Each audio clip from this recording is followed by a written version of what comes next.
Sim, estou te ouvindo. Boa tarde, Alaine, Marcos. Boa tarde, professora. Pessoal que está assistindo, boa tarde.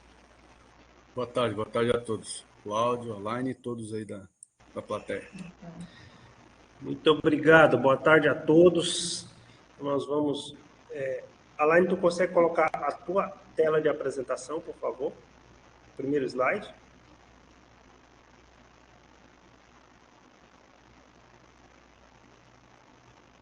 Está em tela cheia? Não, por enquanto nós estamos vendo só o teu... a mesma tela que tu está vendo. Vai compartilhar agora, eu acho. Tá, vou reiniciar.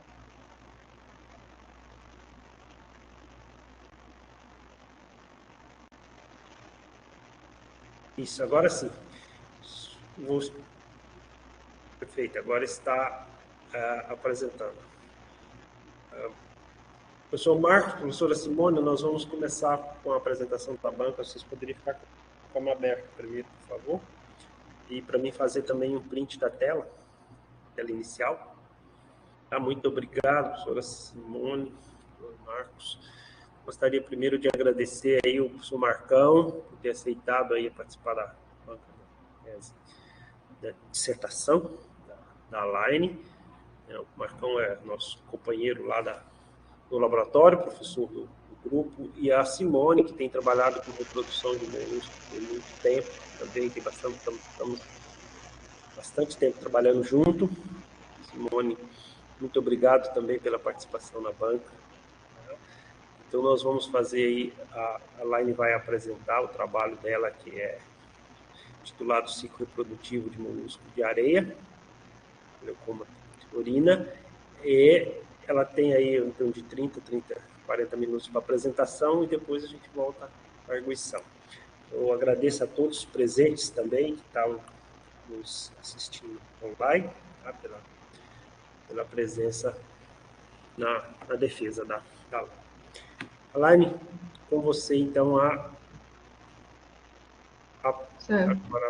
apresentação. Tem a palavra, por favor.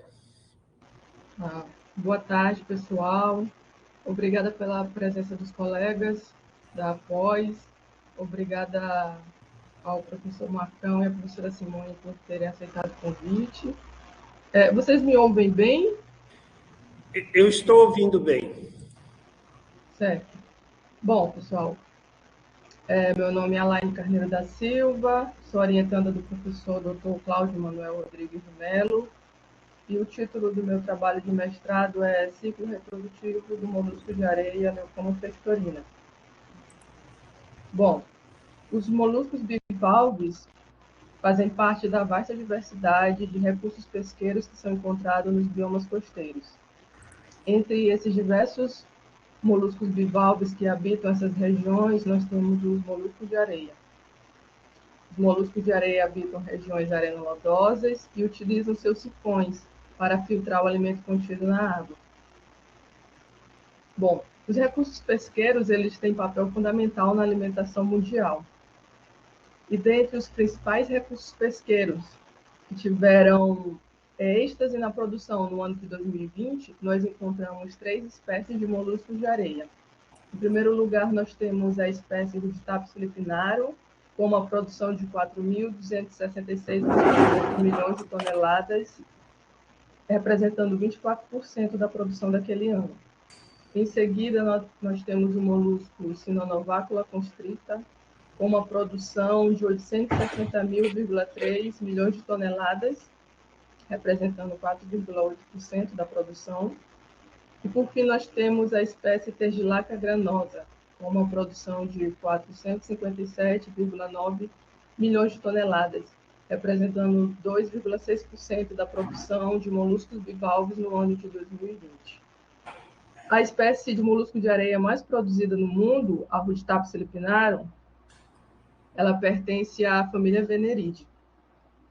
A família Veneridae é uma das maiores famílias da classe bivalve.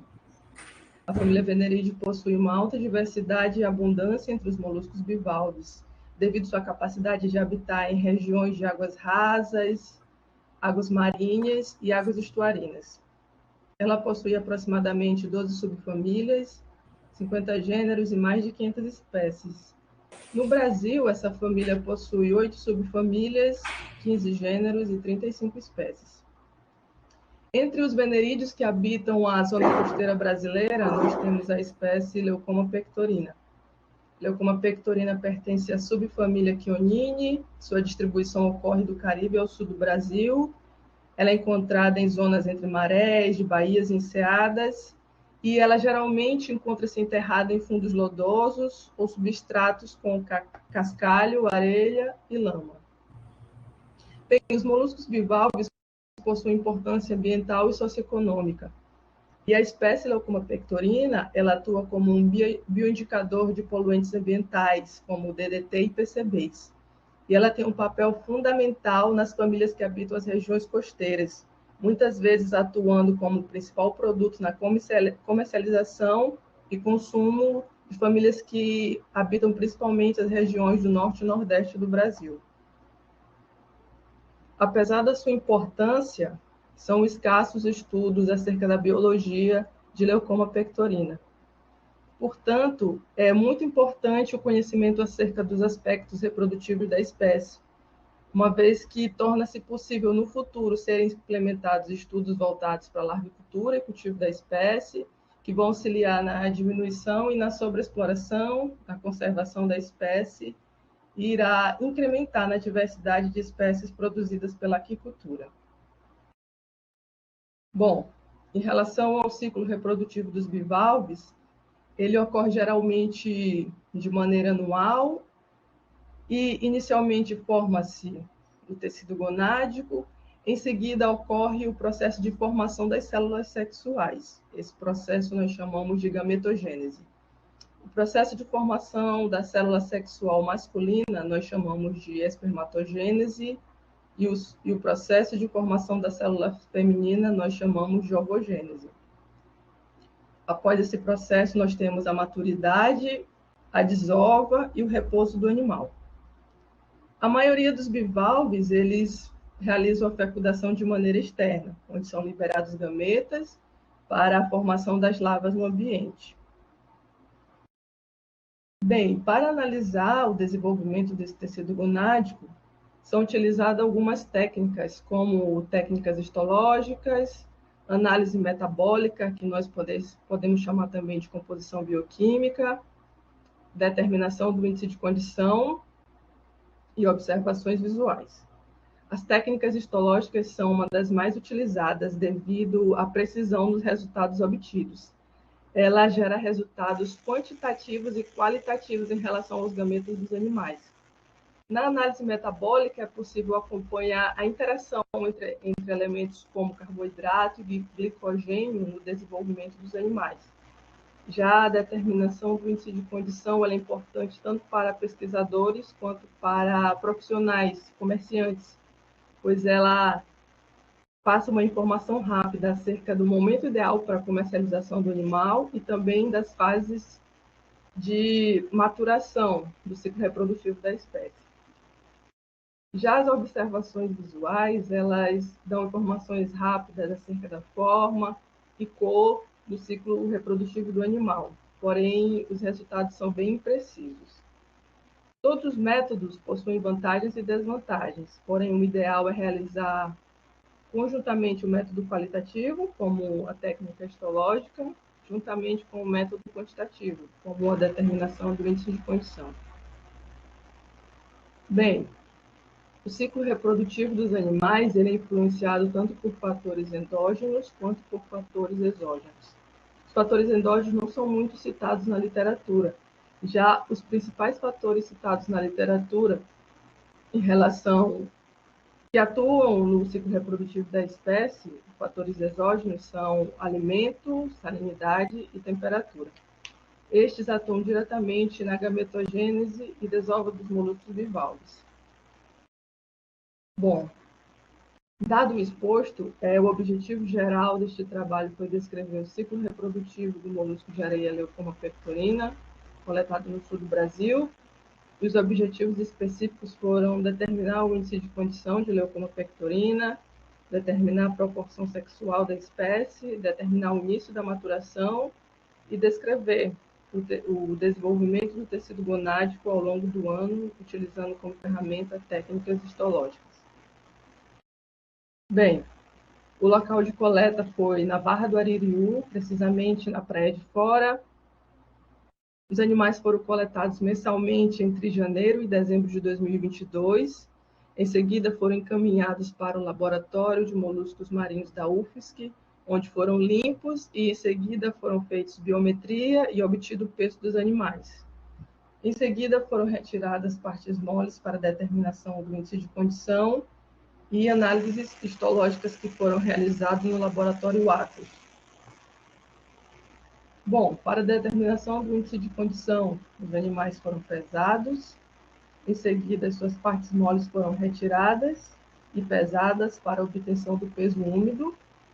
Em seguida, esse material foi colocado em estufa por 48 horas a 68 graus. Após esse período, esse material foi novamente pesado para obtenção do peso seco.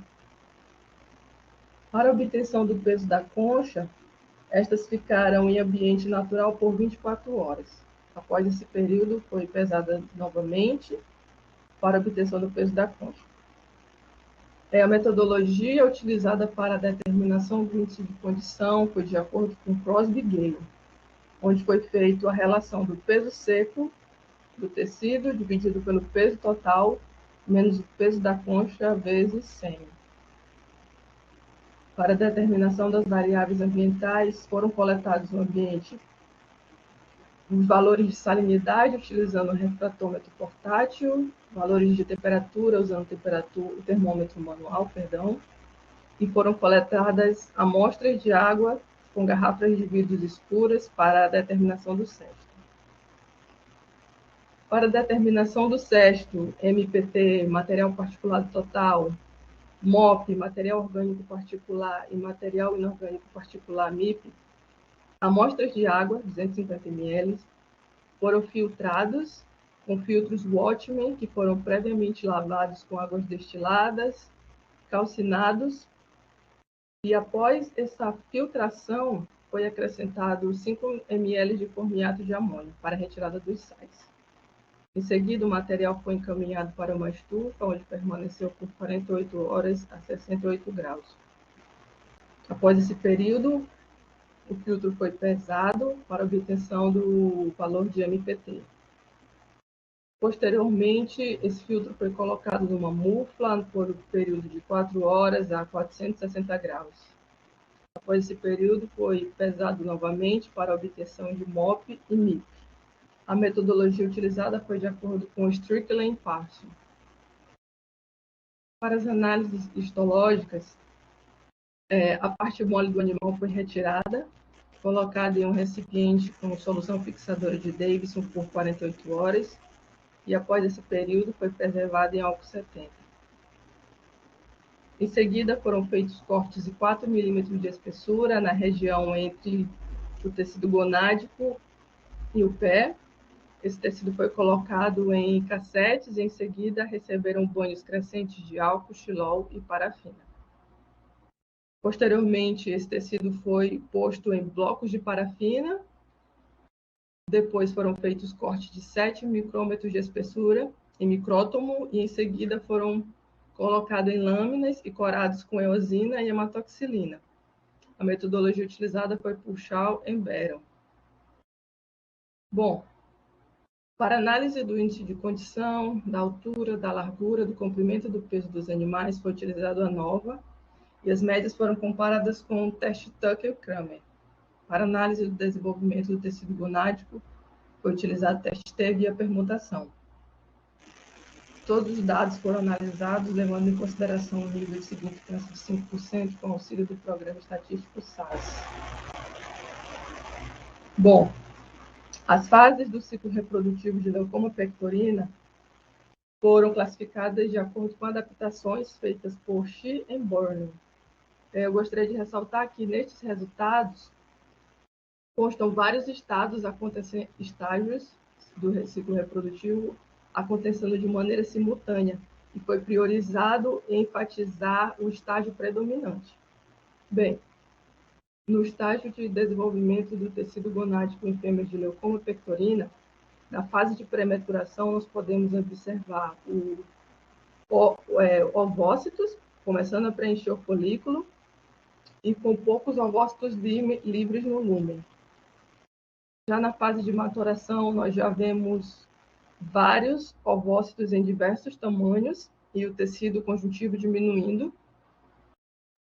Na fase maturo, todo o folículo está preenchido por ovócitos totalmente desenvolvidos. Na fase de desova parcial, já tem uma diminuição dos ovócitos por conta da eliminação dos gametas. E na fase de desova e absorção, nós podemos ver fagócitos, resíduos de ovócitos e resíduos de ovogônias. E já o animal se encaminhando para o processo de pré-maturação. Bom, em relação ao desenvolvimento do tecido gonádico em machos de leucoma pectorina, na fase de pré-maturação, é possível observar as células sexuais iniciais, que são aquelas que aparecem e ocorrem antes do espermatozoide totalmente formado, que são as células, a espermatogônia, espermatócito e a espermátide. Já na maturação, nós conseguimos olhar todas as células anteriores e também a presença já de espermatozoides. Já na fase maturo, o folículo está totalmente preenchido por espermatozoides. Na fase de desova parcial, já é possível ver uma diminuição das células devido à eliminação dos gametas no ambiente. E na fase de desova e absorção, é possível ver que existem resíduos de espermatozoide e o animal se encaminhando para o estágio de pré-maturação. Bom, o ciclo gonadal de leucoma pectorina neste estudo foi contínuo, o animal não apresentou estágio de repouso. E os estágios de pré-maturação, maturação, maturo, desova parcial e desova e absorção não tiveram diferença significativa entre si. Todos os estágios aconteceram simultaneamente ao longo de todos os meses analisados. Bom, o estágio de prematuração ocorreu mais em animais do mês de março e a menor quantidade de animais em prematuração ocorreu em agosto. Já animais em maturação, a maior parte dos animais em maturação ocorreram em abril e a menor quantidade ocorreu em agosto. Animais em estágio maturo ocorreram em mais abundância em junho e menor abundância em março. Já animais em desova parcial ocorreram em maior abundância no mês de julho e em menor quantidade no mês de abril. Animais em desova e absorção ocorreram em maior quantidade em maio e em menor quantidade em setembro. O mês de novembro não consta no gráfico, pois não foram encontrados animais no local de coleta. Bem, os resultados obtidos neste trabalho em relação à proporção sexual revelaram que ocorreram 63 machos para 82 fêmeas, isto é, uma proporção de 1 para 1,3 de fêmeas em relação a machos. Não ocorreram animais hermafroditas. E o estágio de primeira maturação dos animais ocorreu com 21 milímetros, tanto em machos quanto em fêmeas.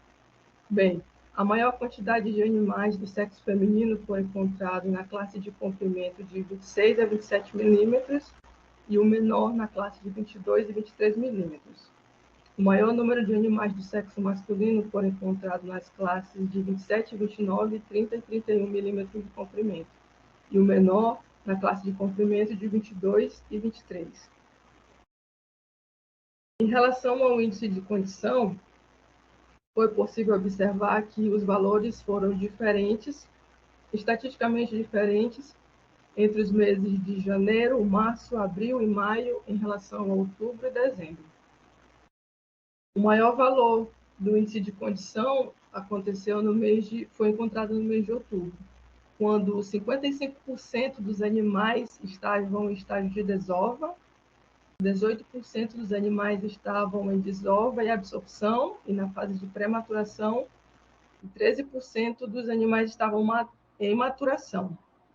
Não foi encontrado neste mês nenhum animal maturo.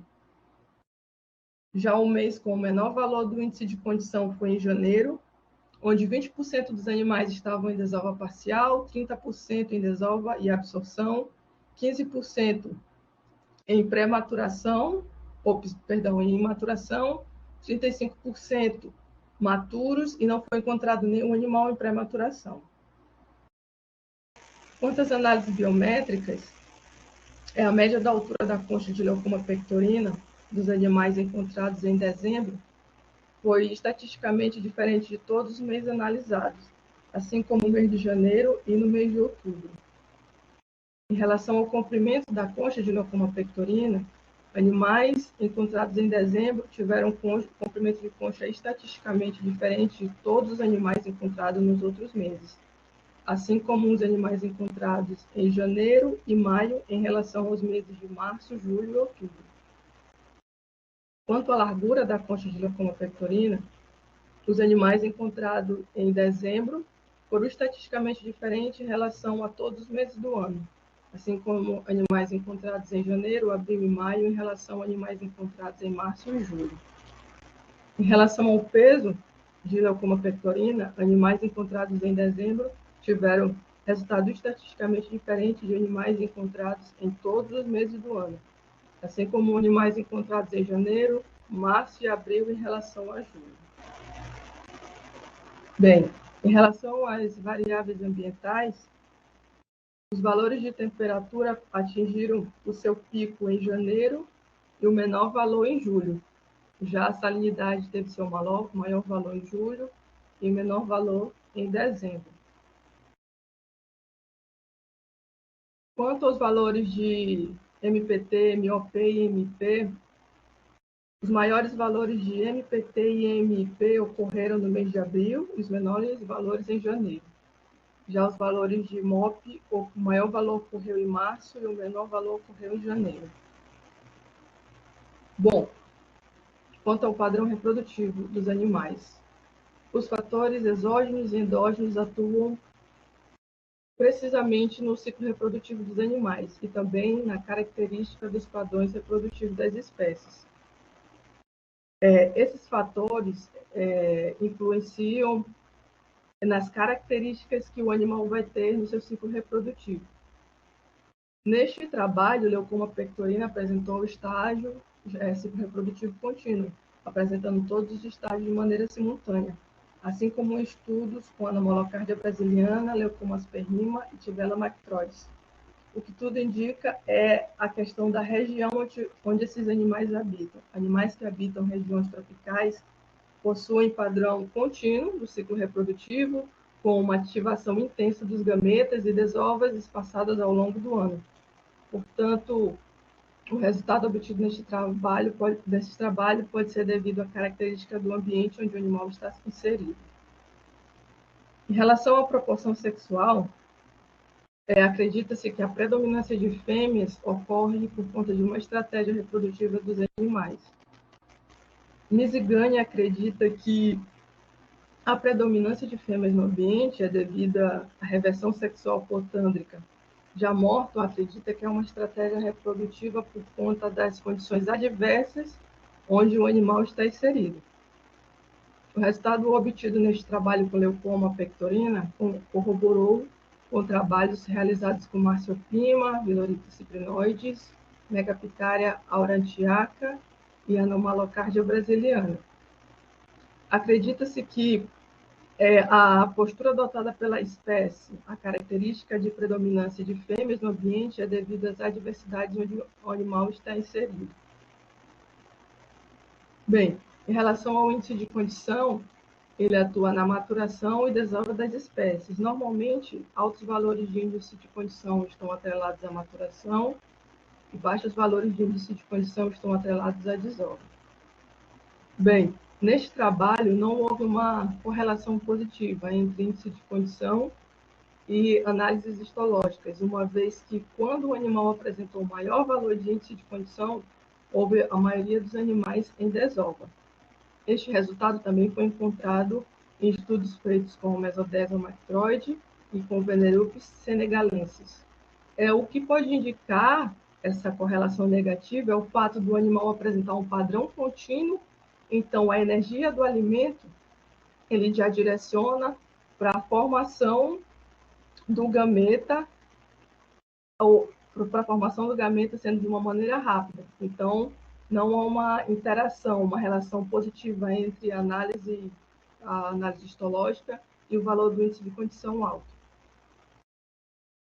Bem, em relação ao tamanho da primeira maturação, é uma estratégia adotada pelos animais que ocorre de acordo com a região onde a espécie habita, influenciada por fatores exógenos, pressões ambientais e pressões antrópicas.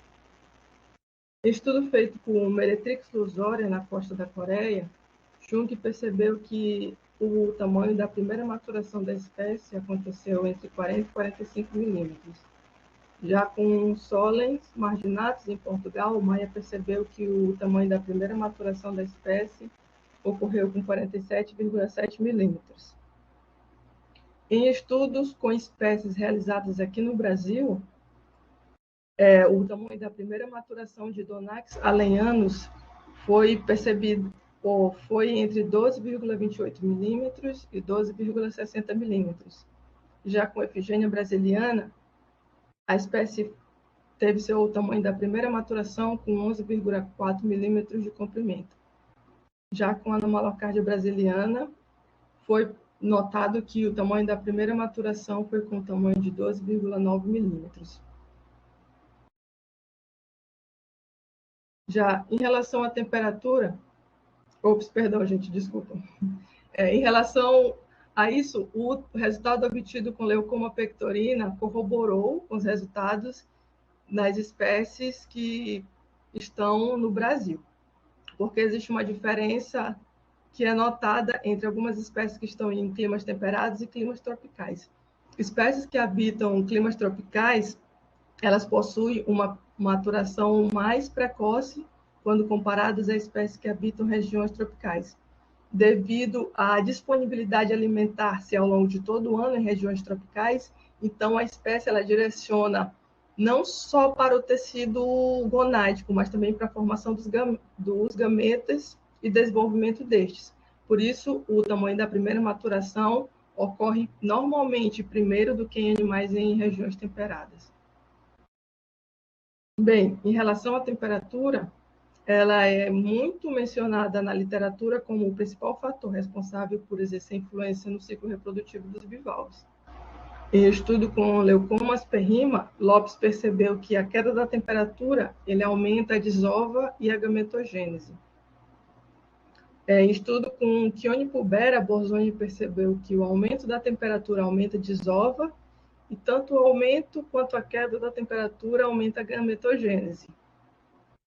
Já em estudo com a Anomalocardia brasiliana, Corte percebeu que tanto o aumento e a queda da temperatura influenciam no aumento da gametogênese. Bem, os resultados obtidos neste trabalho com Leucoma pectorina, a temperatura ela teve um papel mais de estimular tanto a desova quanto a gametogênese, uma vez que a gametogênese e a desova ocorreu ao longo de todo o ano.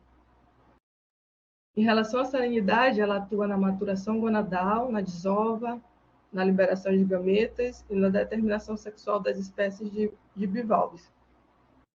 Em estudo com Pylorhynthus cyprinoides, Harum percebeu que a queda da salinidade aumentou a desova. Já em estudo com Marciopima, Suja percebeu que o aumento da salinidade aumentou a desova. Já Vasquez, com estudo com Ruditaptus decussatus, Ruditaptus filipinarum, Venerupes corrugata e Cerastoderma edule, percebeu que as baixas salinidades atrasam a gametogênese. Nos resultados obtidos com Leucoma pectorina neste estudo, não foi possível notar uma influência da salinidade no ciclo reprodutivo, uma vez que os meses em que a salinidade teve o mesmo valor, a espécie mostrou fases do ciclo reprodutivo diferentes. Bem, em relação ao alimento, ele é muito importante no processo reprodutivo das espécies, agindo na desova, no desenvolvimento ou sobrevivência das espécies, e no desenvolvimento gametogênico, uma vez que esse estágio reprodutivo está intimamente ligado ao acúmulo de nutrientes. E também é importante ressaltar a posição geográfica onde a espécie está inserida. Em estudo com esses arcautos, na Espanha, a Darriba percebeu que o início da gametogênese e da desova ocorre quando o fitoplâncton diminui. Já em estudo com Ciclina sinensis, na China, Yang percebeu que o início da gametogênese ocorre quando o alimento diminui e a desova ocorre quando o alimento aumenta no ambiente. Já em estudo com Leucomas perrima, no Panamá, Lopes percebeu que o início da gametogênese ocorre quando há abundância de alimento no ambiente. Bem, os resultados obtidos neste trabalho com Leucoma pectorina corroboram com o resultado encontrado em Leucomas perrima, já que o início da gametogênese está intimamente atrelado à abundância de alimento no ambiente. Já em relação à desova, não foi possível perceber alguma relação, uma vez que o animal desovou ao longo do ano inteiro. Isto pode estar inteiramente ligado à questão dele estar inserido numa região tropical, onde há uma abundância de alimento ao longo de todo o ano. Então, o animal utiliza este alimento para formar o gameta, assim como ele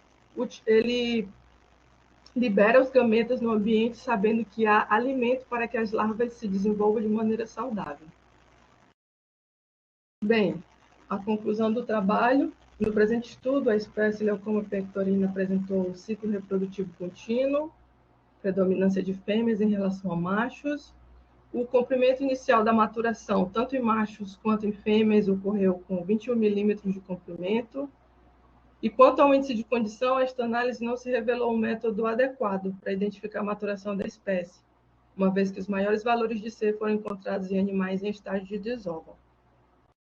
E as minhas considerações finais em relação ao trabalho é quanto aos fatores ambientais, que é importante destacar que são necessários estudos adicionais para entender a relação das variáveis ambientais com o ciclo reprodutivo da espécie, uma vez que a dinâmica dos fatores exógenos do ambiente natural não fornece informações contundentes para analisar a influência de temperatura, salinidade e disponibilidade alimentar no ciclo reprodutivo de Leucoma pectorina. Bem, os meus agradecimentos vão para o LMM, Laboratório de Moluscos Marinhos. Muito obrigado por me receberem, por me acolherem, por todo o incentivo. Ao Laboratório ACUS, que tem como representante o professor Maurício Laterça, e por toda a sua equipe que me acolheu, me auxiliou nas análises histológicas. Eu agradeço à Fazenda Marinha Atlântico Sul, do senhor Nelson e sua equipe, porque me ajudaram muito na obtenção dos animais. E agradeço ao UFSC e à CAPES pelo incentivo, por me auxiliar no meu crescimento profissional. Obrigada.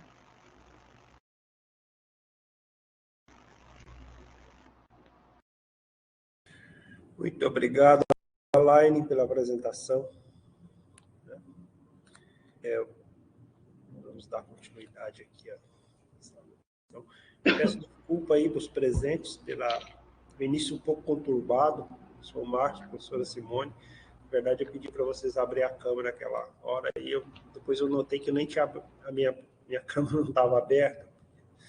O Zé estava, mas o Carlito estava tentando colocar a sala para transmissão.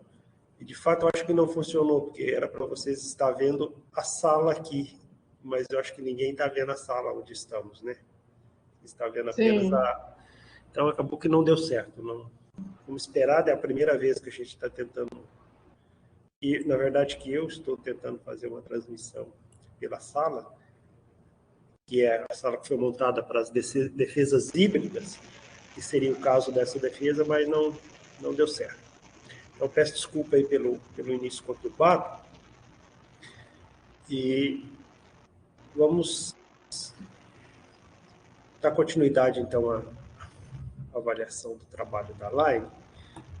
Eu vou passar a palavra para a professora Simone, para que ela faça as considerações dela primeiro. Depois, na sequência, o professor Marcos fará as considerações dela. Simone, muito obrigado. Oi, está me ouvindo? Estamos te ouvindo. Muito obrigado e, por favor, tenha a palavra para fazer as remissões à live.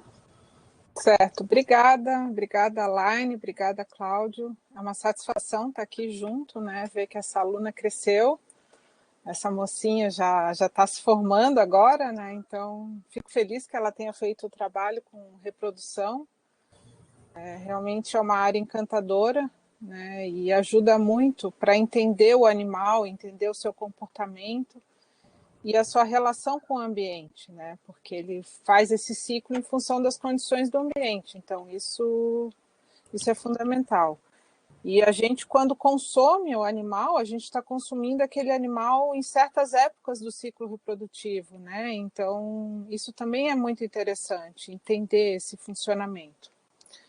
Então, assim, Alaine, eu queria te dar os parabéns pelo trabalho, tá bem, assim, tem alguns pontos, mas ele, numa forma geral, ele está bem redigido, né, está bem estruturado. Eu percebi que tu tentou buscar informação, né, tentou ir atrás de construir a parte teórica inicial, introdutória, e investiu também na discussão, então isso é importante, né? Existe um grande passo entre a dissertação e o artigo a ser publicado, né? E isso é um processo de construção, de aprendizado, né? de entender o que é um trabalho para ele sair de um experimento, se transformar uma ferramenta pública, né? de informação, de compartilhamento de conhecimento. Então, te prepara que tu ainda tem uma jornada longa pela frente. Eu fiz alguns comentários no texto que depois eu vou te passar, tá? E eu gostaria de fazer algumas colocações aqui que eu acho que seria importante, né, para esse trabalho. Primeira coisa que me chamou muita atenção, eu queria entender qual é a razão de tu ter utilizado como referência bibliográfica para o ciclo reprodutivo aquele autor, o Shiel, da Irlanda, né? Burner, para classificar os estágios reprodutivos. Exato. Eu utilizei ele porque foi o mais próximo que eu encontrei para a Leucoma pectorina, porque ela é um venerídeo e foi o único que eu encontrei porque eles usaram para Rhoditapes supinarum, que é da mesma família. Então eu busquei utilizar uma classificação mais próxima do molusco de areia. Uhum. Então, eu tenho algumas sugestões com relação a isso, porque a gente está trabalhando com uma espécie que ela é encontrada ao longo da costa brasileira, né? E a gente está numa situação, existe controvérsia entre temperada ou subtropical, né? Porque se chama de temperada, mas a gente entende como subtropical, né? Então não é uma condição tropical. E aí, no momento que tu pega como referência uma publicação de um clima temperado, né, então talvez o comportamento do ciclo reprodutivo não seja o mesmo. E é o que a gente tem observado, né, em estudos onde tu tem como referência espécies de clima que estão em ambiente temperado característico, né, que é o da Irlanda e não o nosso aqui, né, ele não tem característica de um clima temperado com invernos prolongados, invernos com baixa temperatura, né? E aí depois uma subida dessa temperatura de verão, então o comportamento reprodutivo vai ser diferente. Né? Então eu acho que talvez isso também possa te ajudar a entender melhor, né? Quando tu trabalha com uma referência de uma espécie de clima semelhante, né, apesar de não ser da mesma família, né, mas é venerídeo, como a gente tem um exemplo do professor Francisco Lagrese, que ele foi orientado do Cláudio também, e trabalhou com berbigão, né, então tem a descrição do ciclo reprodutivo para ele lá no trabalho que ele fez de doutorado, que talvez fosse mais interessante de tu utilizar como referência, né, porque tem um comportamento, está numa mesma região, né, e talvez te ajude a entender essa questão do ciclo, porque eu senti que tu não conseguiu correlacionar com salinidade e muito menos com temperatura, né? E olhando o ciclo reprodutivo, me parece que o animal tem um comportamento de clima tropical, né? Porque ele não apresenta repouso, segundo a tua análise. Né? Então, dá uma pensada, conversa com o Cláudio sobre isso para rever, porque a histologia é uma ferramenta maravilhosa. Uma vez que tu fez a lâmina, ela fica ali. Tu deixa eterno uma condição do animal que vai estar sempre mudando. Né? Então, tu pode voltar lá, tu pode reanalisar, tu pode rever. Então, acho que isso é o ponto que mais me chamou a atenção do teu trabalho. Eu tenho certeza que o professor Marcos vai fazer um pente fino na tua introdução, né? Então, essa parte da introdução, até tem alguns comentários que eu fiz, eu até sinalizei aqui, tem um trabalho de uma aluna que também foi de mestrado da Universidade Federal do Pará, é a Carolina Almeida, eu acho, e ela trabalhou também com leucoma, ela chama de prototaca, né, pectorina, mas seria a leucoma, né? É porque eles mudaram, né? Era prototaca e passou a ser leucoma. Então, e aí seria interessante, porque lá ela também descreve, lá sim ela descreve o ciclo reprodutivo para uma situação tropical, né? Que o estudo foi feito no Pará. Então, talvez, eu não sei se tu conhece esse trabalho. Eu já dei uma olhada nele, eu acho que ela nem chegou a publicar ele. Eu acho que Ele está como dissertação, né? Isso. Na Mas realidade, Fala. Na realidade, professora, eu procurei os estágios reprodutivos para classificação, cheguei até a comentar com o Carlos Henrique sobre isso.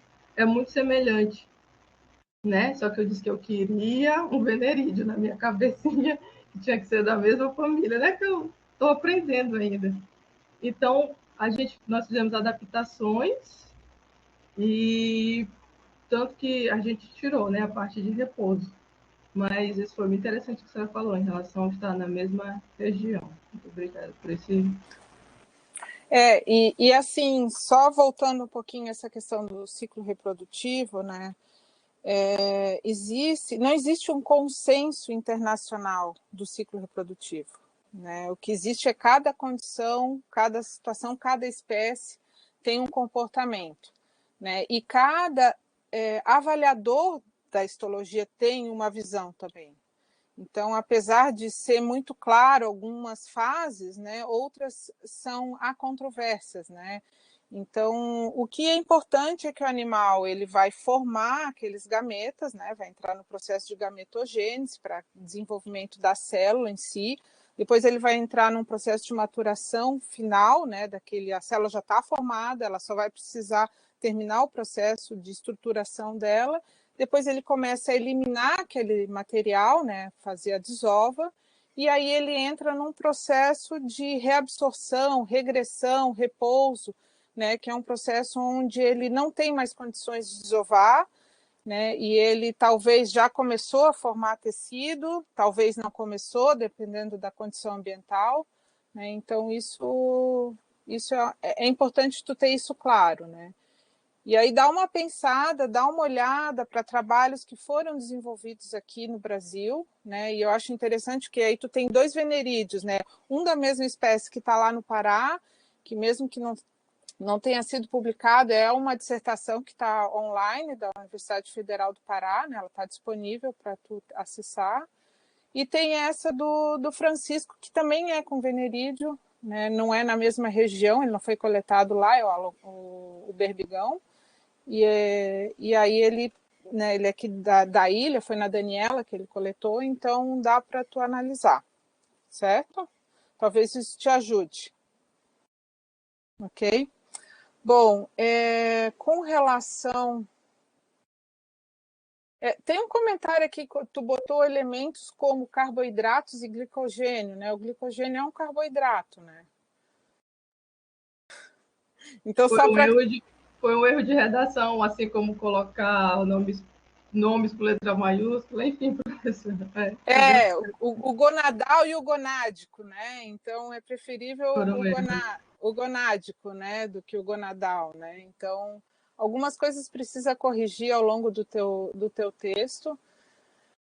E tem que colocar referência, tá? Na introdução tem partes, né? Por exemplo, tem aqui na página 18, tem um texto que tu fala de informações muito específicas e que precisa colocar referência, não dá, tu não tem ferramentas no teu trabalho para tu chegar nessas conclusões, entendeu? Por mais que tu saiba, alguém, de alguma forma, tu aprendeu com alguém, entendeu? Então, tu precisa buscar de onde é que veio essa informação, né? Então, puxar a referência daquele texto, né? Isso é bem importante.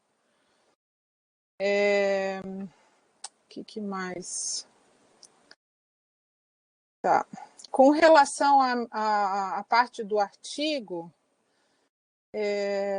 ali na introdução do artigo, tem mais trabalhos com ciclo reprodutivo, tá? Que tu citou, mas tem trabalhos daqui, né? Com ostra, com nodipecten nodosos, com berbigão, coisa que eu senti falta ali na tua introdução, né? Ver o que tem nosso, né? O que o LMM produziu. Né? Então, dá uma olhadinha, vê com calma, tem muita coisa que a gente produziu com ciclo reprodutivo, né? E eu acho que seria interessante trazer isso, né, para o teu trabalho, porque a questão do não ter observado o repouso é um fato importante, né? E as tuas coletas foram a cada 30 dias. Então, o ciclo reprodutivo, em geral, se possível, a gente teria que coletar semanalmente, mas é impossível, né? Porque não é viável isso. Histologia é uma técnica cara.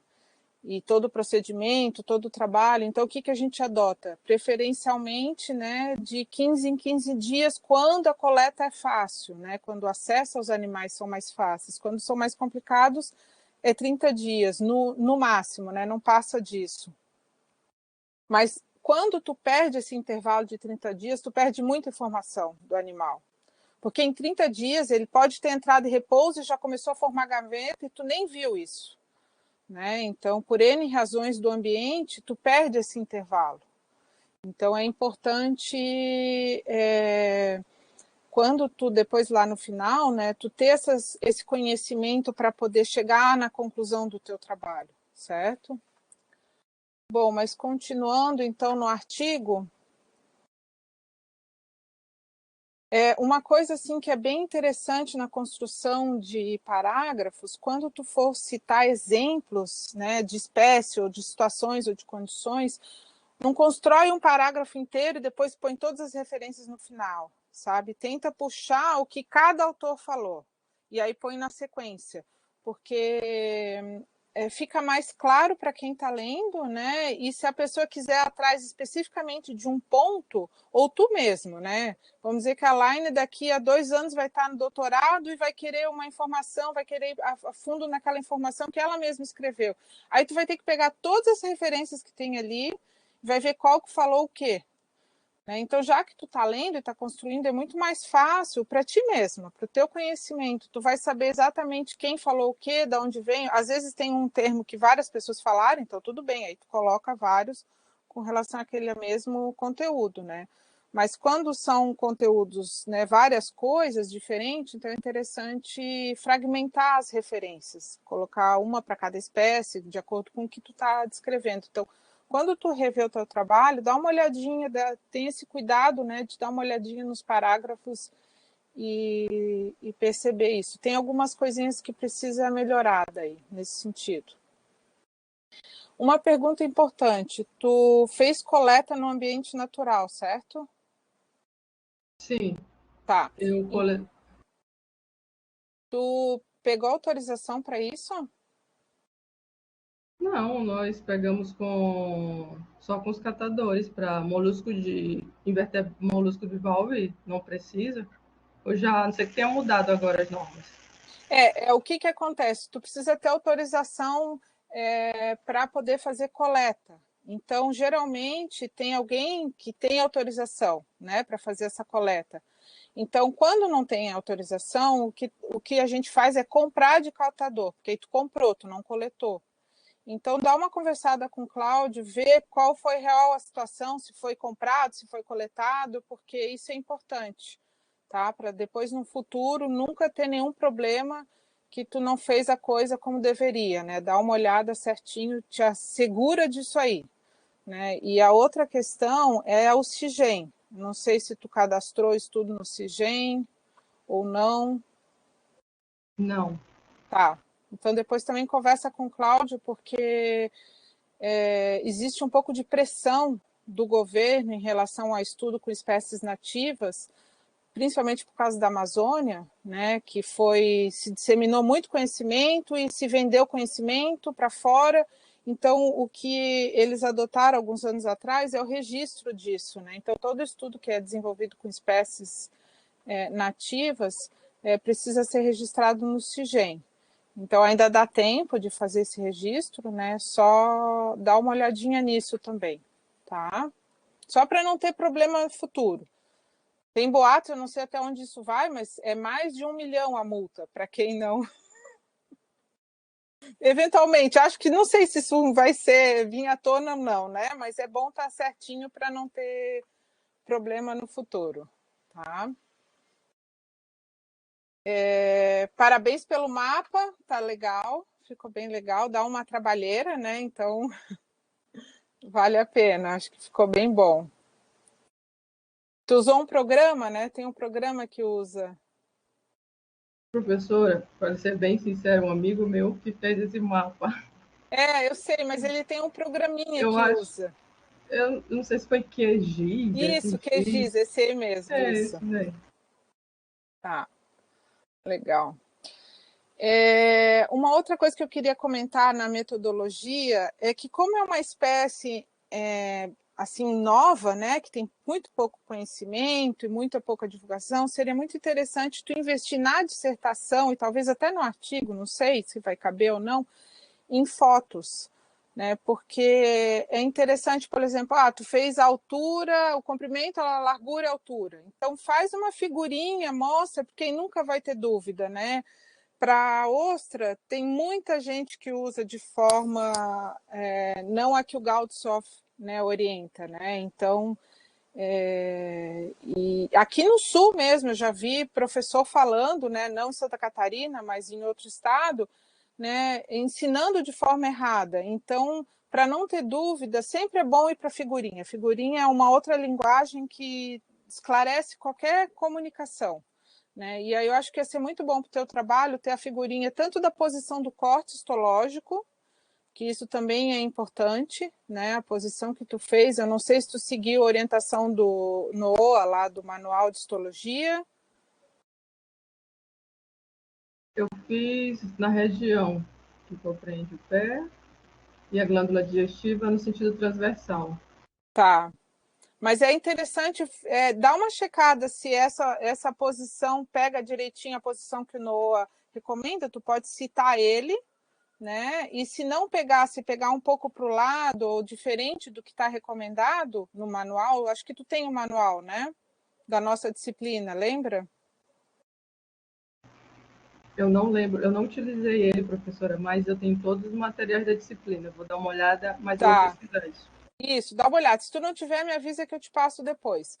E aí, ou cita ele para ter a referência do corte, ou bota na tua figurinha a posição do corte. Faz um risco assim no animal, né? Aí tu consegue, se tu te conseguir uma foto da carne do animal inteiro, que seria melhor ainda, tu pode fazer no PowerPoint uma simulação do teu corte.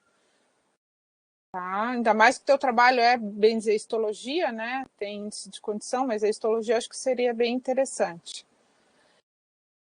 A frequência de salinidade e temperatura também é importante colocar ali que foi coletado, que não está. Acho que deve ter sido mensal, né? Mas não está. Acho que é importante deixar isso claro. E é isso, assim, as fotografias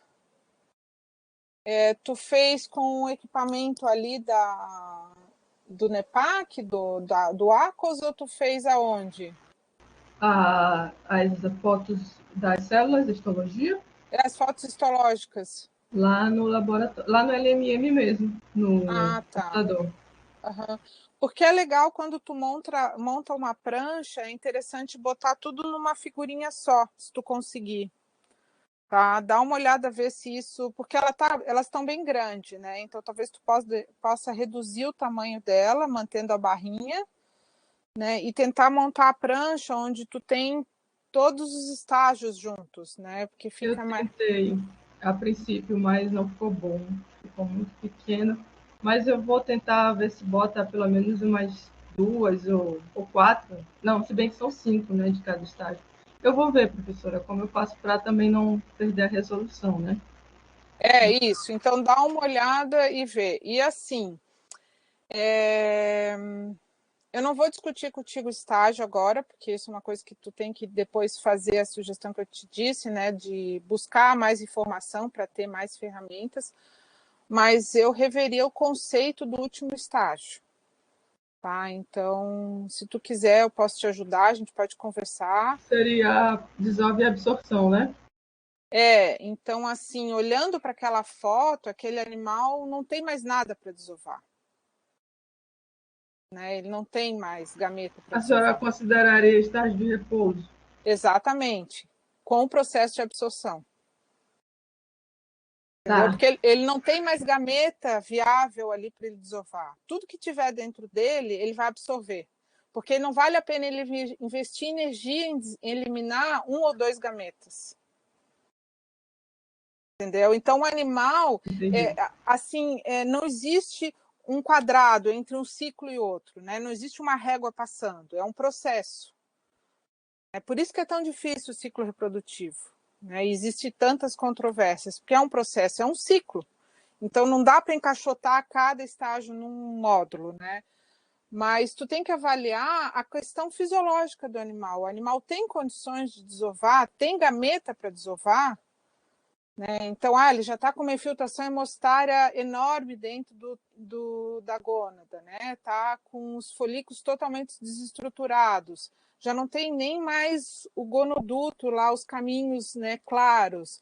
Então, ele já está, o gameta já está com uma coloração diferente, ele já está desestruturado. Então, ele pode desovar, eventualmente, se tu ficar insistindo para desovar, ele pode até desovar, mas naturalmente o processo dele não vai gastar energia para desovar, ele vai absorver.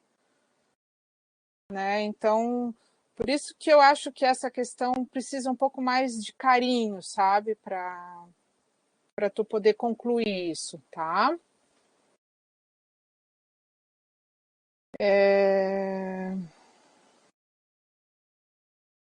E outra coisa, fica muito interessante quando tu apresentar os teus resultados, Alaine, colocar a foto do ciclo reprodutivo junto com os parâmetros ambientais, se tu puder.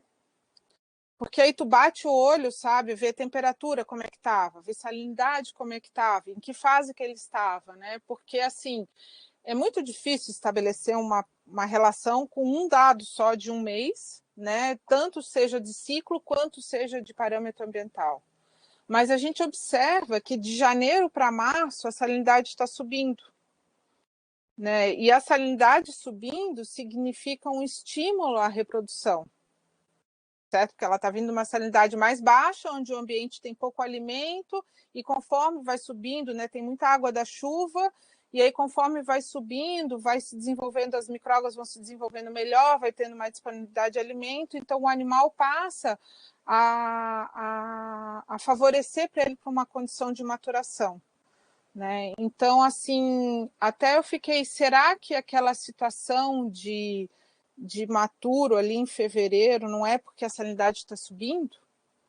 Né? Por outro lado, a temperatura está baixando.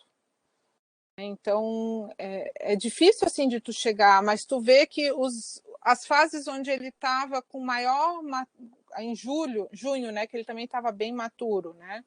Então, ele estava com uma salinidade mais alta.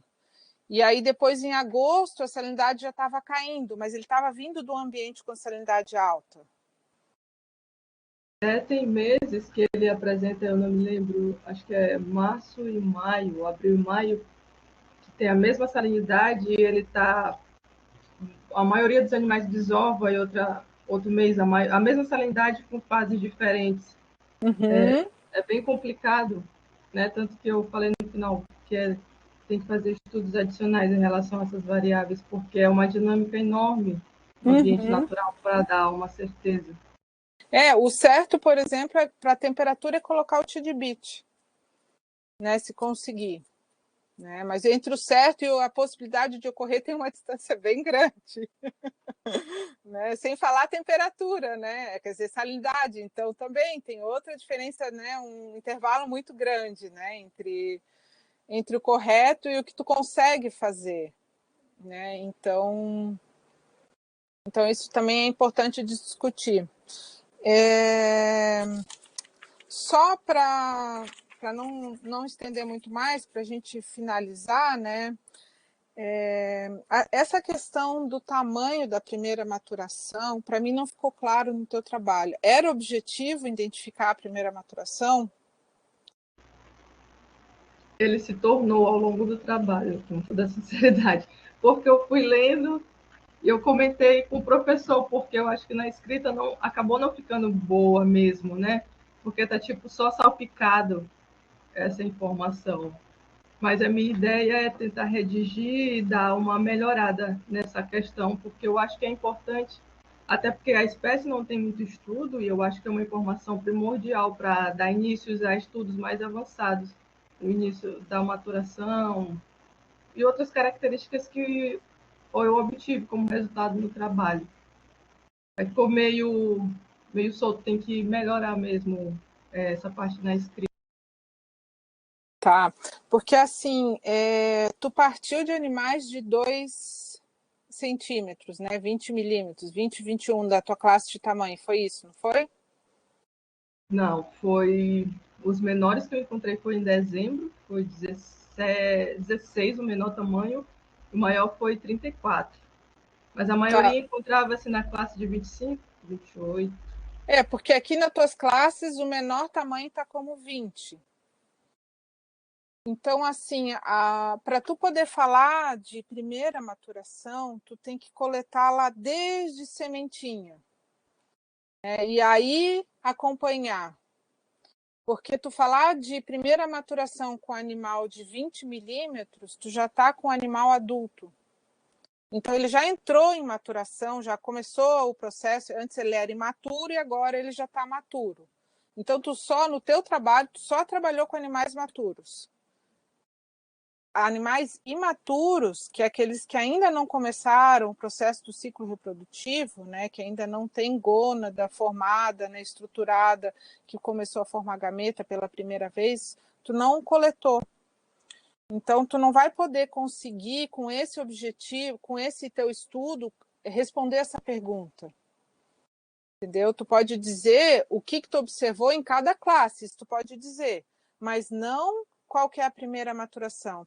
Para isso, tu teria que ter trabalhado... É muito difícil coletar semente pequena no ambiente, então o ideal é trabalhar com semente de laboratório, porque aí tu coloca no campo e vai fazendo as coletas, 15 dias, entendeu? Vai amostrando. E aí tu vai conseguir ver, tu vai ver na histologia, é lindo de ver, porque tu vê que o animal não tem nada de tecido gonádico, ele só tem a borda do manto, né, o trato digestório e tecido conjuntivo. E aí, de repente, começa a aparecer folículo, sabe? Então, teria que ter uma outra estruturação de estudo para poder responder a pergunta. Tá? Então, conversa com o Cláudio depois, rever isso, né, porque não tem como falar de primeira maturação aqui. Tá?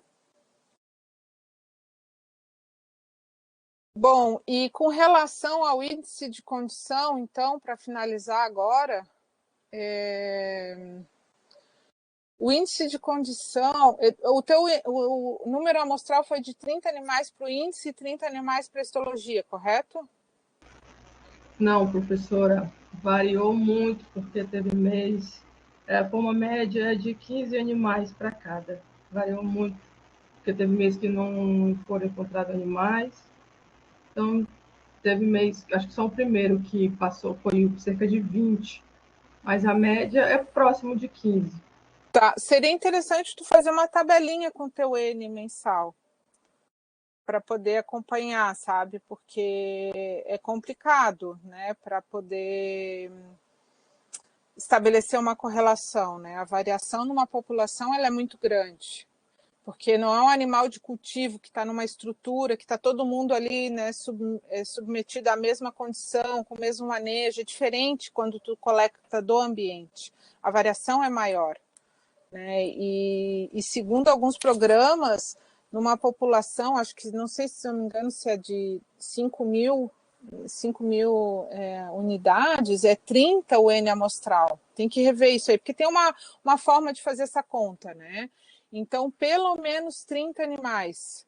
Então, o que eu senti é que talvez faltou número amostral para poder chegar num dado mais concreto, para poder ter uma conclusão para estabelecer entre relação de índice de condição e ciclo reprodutivo. Certo? Mas eu acho que vale a pena deixar o índice de condição, porque é um dado de produção, né? Então, tu tem um dado importante, né, que pode servir para se um dia a gente começar a produzir, começar a comercializar, então é um dado importante, né? Então, mantém ele, mas não tenta estabelecer uma relação com a reprodução. Certo? E é isso, Alaine. Então, parabéns pelo trabalho. É um desafio, né? Pegar uma espécie nova é sempre um desafio. E eu desejo sucesso para ti na tua vida, como mestre agora. Estou bem feliz, bem orgulhosa.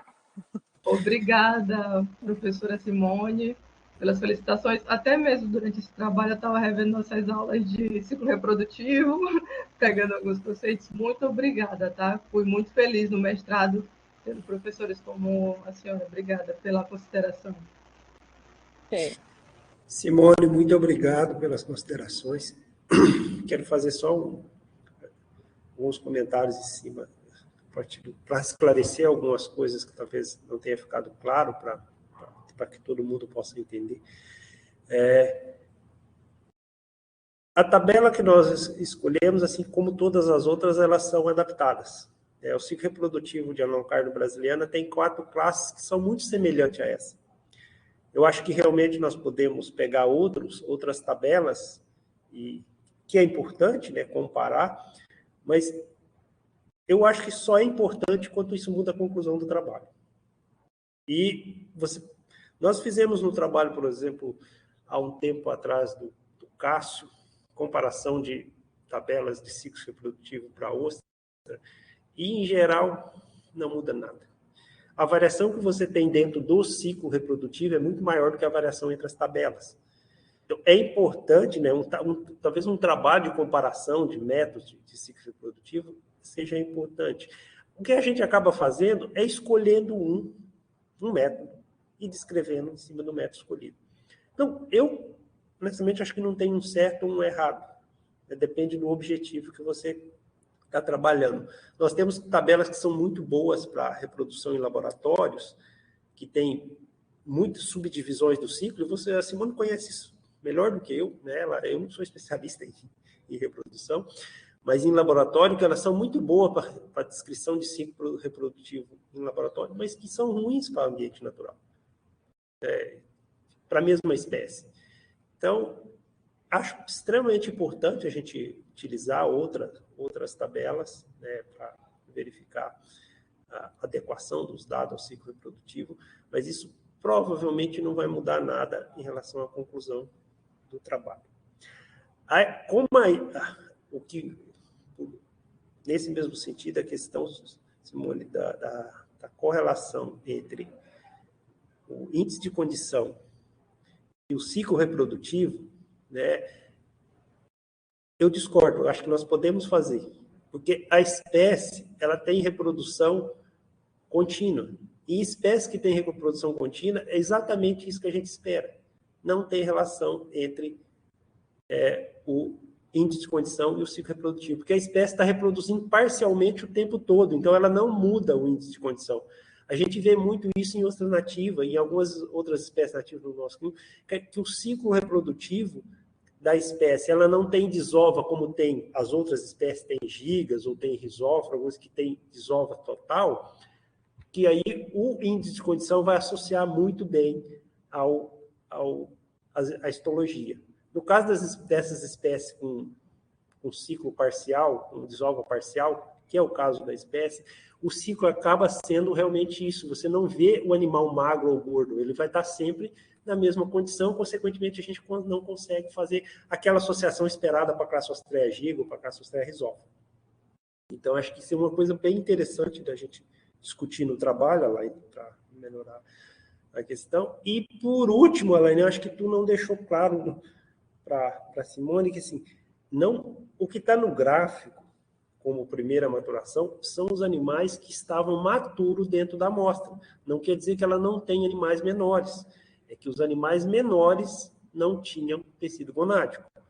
Não quer dizer que seja esse o tamanho a primeira maturação, mas esse é o tamanho a primeira maturação das amostras que foram coletadas. Ela coletou animais bem menores, então ela não trabalhou só com animais de tamanho acima de 20.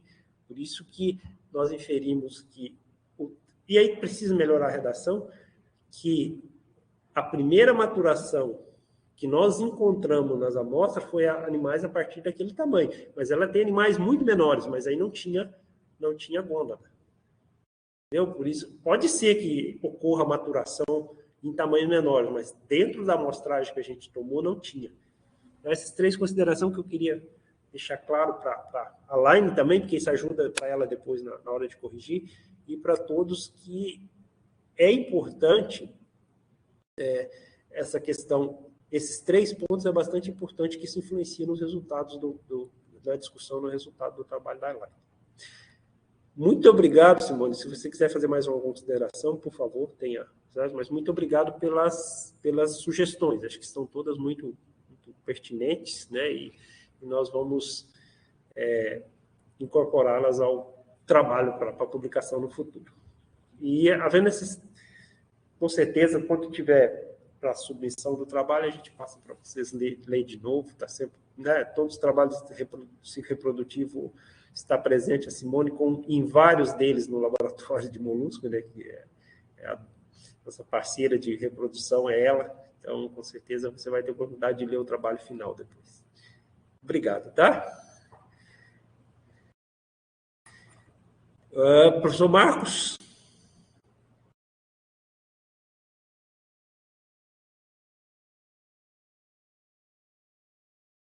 Oi. Estão me ouvindo? Estamos. Sim.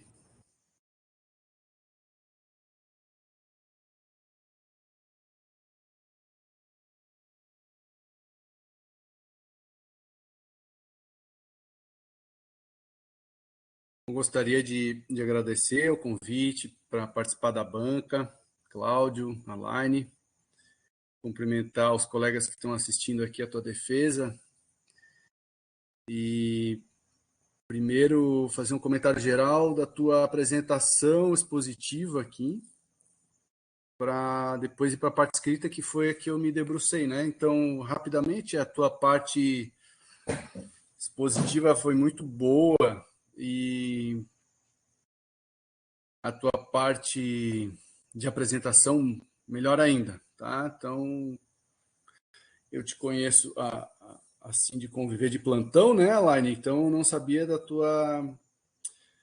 teu desenvolvimento assim na parte acadêmica e me surpreendeu positivamente, tá? Parabéns, o teu jeito de apresentar.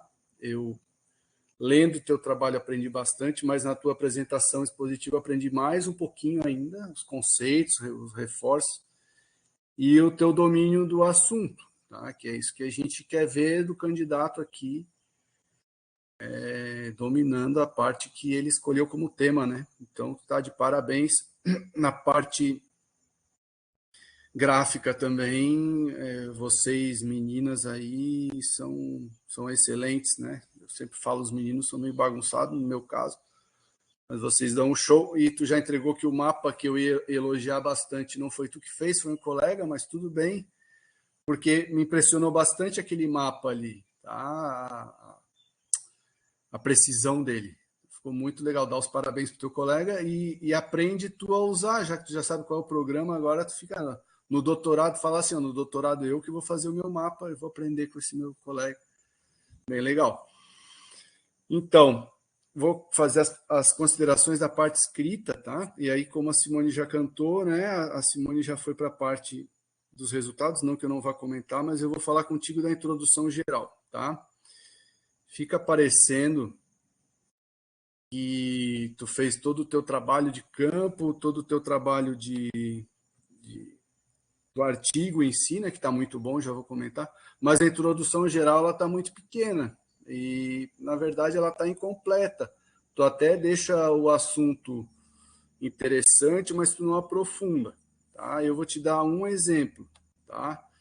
Num parágrafo que dá da introdução geral, tu diz que os moluscos têm papel fundamental como recurso pesqueiro e vem ocupando, ano após ano, posições de destaque entre as principais espécies produzidas no mundo. Tá? Então, tu fala que os moluscos têm uma produção muito boa no mundo. Tu não fala, na tua introdução geral, essa quantidade total. Tu não fala. Tu não fala a quantidade total de organismos aquáticos produzidos para a gente comparar. Não, então, de tantos milhões de toneladas de molusco, o que é representativo nesse volume total. E, menos ainda, tu compara, não apresenta valores de produção total, peixes de água doce, peixes de hádromos, camarões, que são e macroalgas, né, que são os principais organismos aquáticos. Então, eu, como sugestão, deixei escrito, depois tu vai pegar e dar uma olhada, para acrescentar esses valores que tu pegou da FAO ali, mas tu só fez um comentário, mas não, tu matou a cobra, mas não mostrou o pau, não mostrou o número. Né? Então, eu quero, representa muito para o mundo os moluscos, mas quanto desses milhões? Daí depois tu já vai direto, falando de molusco, tu vai direto para o molusco de areia. Eu te peço para um pouquinho de calma antes de comparar com os outros organismos aquáticos, comparar os moluscos entre si, tá? Para dizer que realmente os moluscos de areia, que é o tema do teu trabalho, são importantíssimos no contexto mundial, tá? Então, a FAO separa ostra, mexilhão, molusco de areia e vieira, tá? E outros grupos, a balone tem um pouquinho ali, não tão pouquinho, mas é gastrópode, né? Molusco, bivalves, são esses 4 aí. E aí tu dá um contexto de quem é quem, tudo isso para dizer que nos moluscos bivalves o que é mais produzido no mundo são as ostras, por incrível que pareça. É a China que puxa esses números, mas o segundo lugar são os moluscos de areia. Então é 6 milhões de ostras e 5 milhões de molusco de areia, de toneladas. E mexilhão, por incrível que pareça, são 2 milhões de toneladas junto com as vieiras. Né? Então a gente fica olhando assim, poxa, como tem molusco de areia produzindo no mundo. É isso que eu quero que tu deixe claro na tua introdução. Pô, ela tá introduzindo um assunto no Brasil, e aí é onde eu quero chegar, que não tem nenhuma produção de molusco de areia no Brasil. Tu está falando de recurso pesqueiro, de coleta, né, de extrativismo, mas tu fala de cultivo também na tua introdução geral.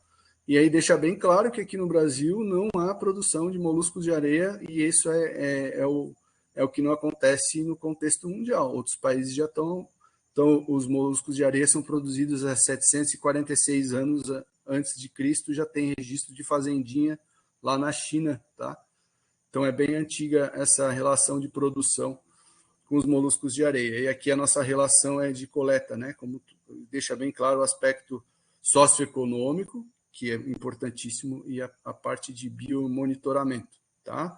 Então, vai mais a fundo na tua introdução geral, conta a história por completo, não deixa a gente imaginando o que está acontecendo, tá? Quem é, né? Isso a gente tem que deixar claro, a partir que a gente ganha uma graduação, assim, tu vai ter que começar a falar isso aí o tempo todo, né? Então, tomar cuidado com a informação assim, muito curta. Tá? Eu vou seguindo aqui. O teu corretor, depois tu vê no teu trabalho, quando tu escreve válvula, ele bota para válvula, não sei se tu chegou a dar uma olhada nisso. Na hora que tu bota a figura... Na realidade, professor, essa parte escrita aí Depois eu vou dar uma olhadinha, mas tem algumas coisas mesmo que eu vi que ficaram Não. errado. Mas te acalma, assim, ó, é uma coisa que eu já vou adiantar. O teu texto tá, o português, eu sou chatinho para o português, o teu texto está muito bom, tá? Eu já peguei trabalhos assim que eu desisti de ler porque eu comecei a só corrigir português. E o teu trabalho eu comecei a ler e pouquíssima coisa de português. São detalhes, tá? E eu vejo que esses detalhes são do teu corretor, não é coisa tua, não. E depois eu vou comentando contigo aqui. E tá tudo anotado, tá, Elaine? Fica tranquilo. Depois eu vou passar para ti. Deixa eu ver mais um ponto aqui. Ainda na introdução geral, tu fala de questões, tu cita, né, as produções de coleta dos marisqueiros e a comercialização desse recurso, que é o teu trabalho, né, que é feito de coleta. Tu consegue, em algum lugar, pegar números de quanto é coletado desse recurso, quantas toneladas, ou quantos estados se beneficiam da coleta desse recurso do leucoma, né? Tu chegou a ver isso? Tu leu isso? Tu sabe disso? Eu Tens achei um ideia? trabalho que eles fazem no Pará. Uhum. Foi o único que eu achei, eu não me lembro, professor, vou ficar devendo essa informação, a quantidade. Foi um trabalho bem geralzão que a autora fez em relação a isso, mas não encontrei nenhuma. Foi muito difícil achar coisa em relação a ele. Até o nome popular que eles chamam de sarnambi, porque ele vem acompanhado na numalocardio. Então, em relação a esse dado de coleta, de quanto é coletado, não tenho profundidade, não encontrei nada que se aprofundasse nessa informação. A gente não tem dados bons para molusco de areia aqui no Brasil, né? Se para os de cultivo a gente ainda tem coisa que dá diferença, bastante diferença, dados da FAO, dados do Sebrae, dados do IBGE, imagina a coleta, né? Que ainda é bem, não tem como, não é registrado, né? Mas uma ideia, assim, seria interessante conseguir quantas toneladas é tirado desse recurso, né? Em algum, nem que seja em um estado, algum local, para saber mesmo, né? Porque ficar dizendo que é importante, né? Mas importante quanto, né? Para subsistência, para comercialização, porque tu fala dessas duas coisas na tua introdução geral, né? Autores falaram isso, não estou dizendo que foi tu que falou, mas tu citou eles, né? Mas acaba ficando assim, pô, mas tu fica imaginando valores, né? Mas tudo bem, é só um comentário. Eu queria te perguntar se de repente tu sabia, né?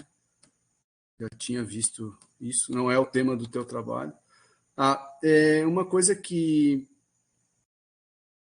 eu vi na tua introdução, quando tu começa a falar da descrição dos métodos de avaliação do ciclo reprodutivo, que tem horas que tu fala gônada, tem horas que tu fala tecido gonádico, tecido gonadal, dá uma cuidada com isso, tá? Como a Simone já falou, que realmente ficou assim. Aí eu ia te perguntar, eu já sabia, mas eu vou te perguntar. Então, essa espécie que ela é nova aqui, né, que tu está nos mostrando, ela não tem gônada, é isso, né? Ela tem tecido reprodutivo. Sim, ela tem um tecido reprodutivo. Quando se eu falar gônada, na realidade é quando eles usam para fazer índice de condição. Normalmente só usa-se a vieira para determinar os valores, tem um Isso. valor específico, né? Então, o mais adequado é usar tecido gonádico Beleza. estabelecido. Tá bom. Estou correndo o texto aqui, tá? Onde estão os meus apontamentos aqui.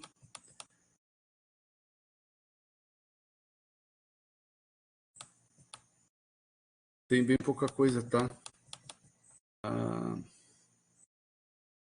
Pode me dizer para qual revista vocês estão pretendendo mandar esse trabalho, enquanto eu procuro aqui? É para uma sul-americana mesmo, não lembro o nome, o professor Cláudio até comentou comigo. E ela foi escrita, esse artigo que a gente recebeu está de acordo com as normas dessa revista já? Não, ainda não. Por conta do Ainda tempo, não? ainda vamos corrigir várias coisas de adequar. Para fazer 2 vezes a mesma coisa, menina. Já podia ter botado direto. Professor Marcos, desculpa Oi, aí. oi. Hoje a pós-graduação usa tudo a BNT, tá? Os Ah, tá. artigos não são mais colocados na norma da revista, porque estava dando muita confusão. Então, todas as teses, dissertações, elas vão para a biblioteca nas normas da BNT. O aluno vai ter que depois reformatar. É para a latino-americana de... Bom, não decidi uma revista ainda, mas provavelmente para Lajar. Tá, Alajar. Uhum. Tá bom. Obrigado, Cláudio.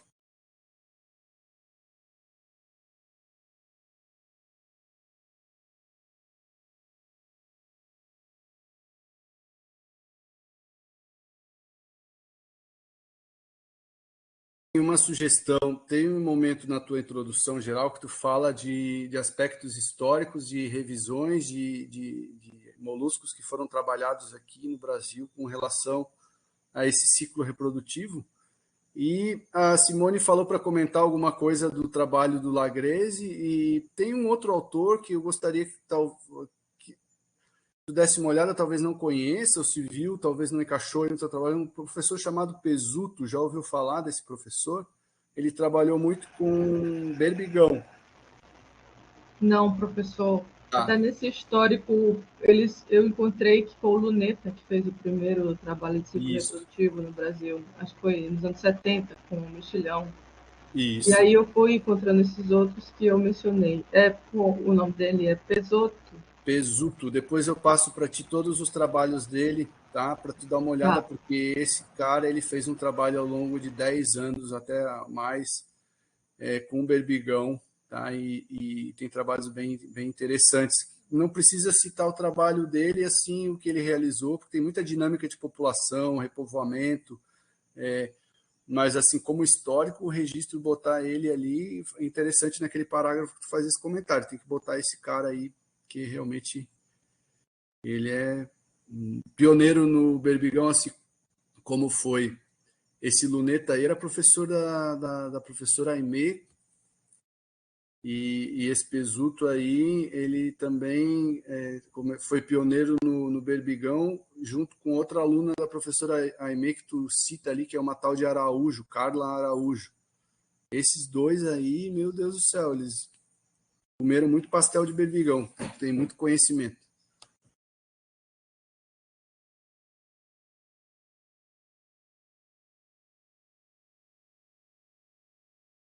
Então, eu estou correndo aqui, tá? Já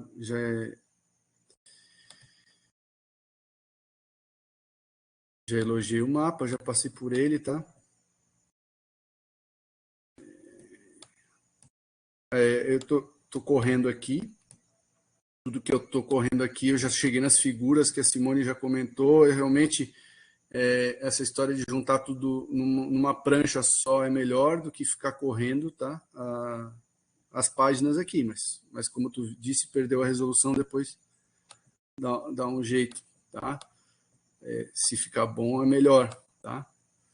Eu ia fazer a pergunta, e faço a pergunta que me intrigou. Teve um mês ali, algumas coletas que tu não encontrou animais. Tu parou para pensar por que tu não encontrou animal na coleta? O que aconteceu? Eu acredito que tem a ver por ser uma região de limite da distribuição da espécie e também por fenômenos ambientais, que eu acredito possa ter acontecido isso. Tu acha que o banco foi arrastado, assim, os moluscos foram arrastados para outro local? Tu acha isso? Porque eles saíram dali, né? E não era para sair. Na realidade, ou na minha cabeça, é o que eu acredito que foram esses dois pontos, assim. Não tenho mais... Não sei mais o que falar em relação a isso, assim, não sei. Saberia dizer o porquê, além desses dois pontos. Tá. E quando vocês iam lá, chegavam no local, não tinha nenhum bicho, né? Mas e tinha concha? tinha uma mortalidade, tinha um monte de concha morta? Tu chegou a observar isso? Ou não? Nesses meses que não foram encontrados, se achei uma ou duas conchas mortas, nem isso não encontrava. Não lembro de ter muitas conchas mortas. Assim. E que engraçado que eles voltam, porque no mês seguinte tem animal, né? Eu estou intrigado. Aí no mês seguinte tem animal, e eles estão com 20, 30 milímetros, eles não cresceram em um mês, isso tudo. Então não deu tempo de fechar um ciclo. Então esses bichos são arrastados para lá e para cá, era isso que eu estava querendo que tu, né?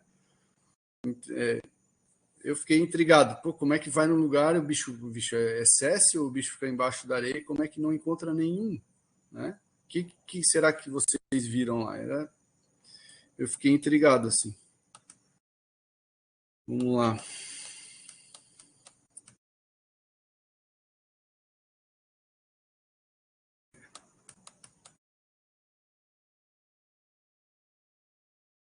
Tem um monte de comentário que está anotado aqui que a Simone já falou. Eu não vou falar de novo, tá?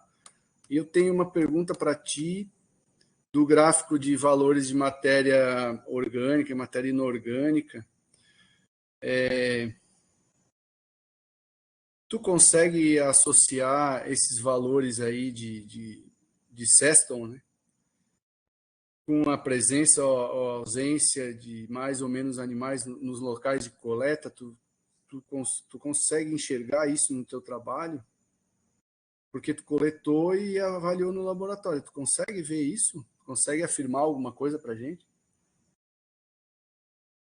Na realidade, ele dá mais um panorama do ambiente. Essa questão desse gráfico foi mais a questão do panorama do ambiente do que mais em relação era para ver a questão da presença de alimento e o panorama de como estava o ambiente nos períodos de coleta. Sim, é porque em algum momento deixa claro, eu não lembro de ter visto, tá, a influência da alimentação no ciclo reprodutivo dos moluscos. Tu falou bastante, ele falou de alimentação, microalga, fitoplâncton, mas os moluscos de areia, eles se beneficiam de matéria orgânica em suspensão também, tá? Mais do que ostra, mais do que mexilhão, Era para vieno, eu então me ter conta. especificado mais os nomes, né? Em algum momento, lá na introdução geral e na discussão, falar da importância dessa matéria orgânica na alimentação e como consequência, isso impulsiona a produção de gametas, entendeu? Porque eles estão na areia, e a areia é um depósito de matéria orgânica e inorgânica, tá? Que é onde tu fez a tua análise da água, mas assim, fica sedimentado, e eles estão abaixo da terra, né? Estão enterrados.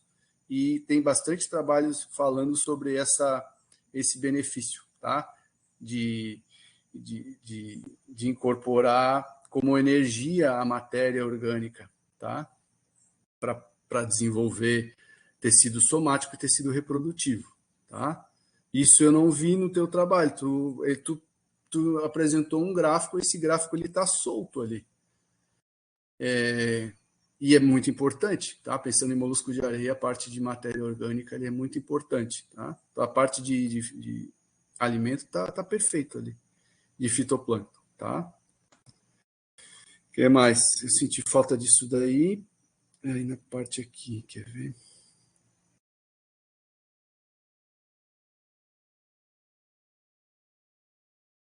Eu já falei tudo que eu tinha que falar sobre o teu trabalho, mas tem uma coisa aqui, que foi a tua conclusão do trabalho, e depois, na apresentação expositiva, tu não botou uma conclusão, tu botou uma consideração do que tu acha. Então, foi um pensamento teu, tá? E eu fiquei muito preocupado com essa conclusão do teu trabalho e com essa consideração, tá? Que é o que tu diz assim, que os fatores ambientais que tu coletou não foram suficientes para explicar o que tu obteve de resultado. Foi mais ou menos isso que tu colocou como conclusão geral. E eu fiquei muito preocupado com isso. Depois tu discute com o teu orientador. E eu quero te ouvir, porque, assim, para mim, tu ficou 1 ano indo a campo, coletando temperatura, coletando salinidade, fazendo coleta de água, fazendo amostragem de matéria orgânica. E lá no final do teu trabalho, tu diz que os fatores ambientais não explicam o ciclo reprodutivo desse molusco que tu apresentou para nós aqui. E eu fiquei assim, não, ela não pode falar isso. Que precisa melhorar isso. Eu falei, não, tu fez isso, tá? Tu apresentou, tu mostrou para a gente algo que já vou dar a palavra para ti, algo que me surpreendeu no teu trabalho foi que esse bicho fica produzindo gameta o tempo todo, se é inverno ou verão, está chovendo ou não está chovendo, esse bicho não para de produzir, e esse comportamento é de moluscos tropicais, e a gente está num local que faz frio, tá? Então, tu comprovou isso, então, o que tu tem a dizer sobre essa tua... Eu acho que tu te botou para baixo na tua conclusão, e eu quero inverter isso daí. Eu falei, não, tu fez justamente o contrário. O que tu tem a dizer sobre isso? Eu preciso melhorar o texto, porque foi feito, né, as coletas e obtiveram-se resultados. A evidência que eu quis dar é para especificar, tanto que eu falei que a dinâmica do ambiente, ela não pode nos dar um resultado tão contundente em relação à temperatura, à salinidade, né? Então, foi importante, até porque para começar a avançar nos trabalhos com a espécie, são necessárias informações como essas que foram obtidas no trabalho. Não tem como dar outros passos se não tiverem essas primeiras, né? Eu vou ter que reformular essa escrita, essa questão da conclusão. E até discutindo com o grupo ontem, eu separei na apresentação como consideração final. Mas vai ser mais uma questão de mudar a escrita, para ficar mais entendível, não ficar com esse... Tipo, eu fiz o trabalho todo pronto, mas agora no fim não adiantou. Ficou a conclusão final assim, como se houvesse uma grande falha na coleta dos teus dados que não explicam o teu resultado, e isso tu não pode destacar isso daí, tu tem que destacar o que tu realmente enxergou, que é um animal que ninguém nunca trabalhou antes, é um molusco de areia que ninguém trabalha no Brasil. Ele tem um ciclo reprodutivo com comportamento de molusco de área tropical, e aí tu pode comparar com o comportamento de moluscos de areia do Nordeste que ficam produzindo gameta, as ostras também o ano inteiro, né? Os animais, os moluscos tropicais, como a Simone falou, em locais temperados, eles são bem diferentes.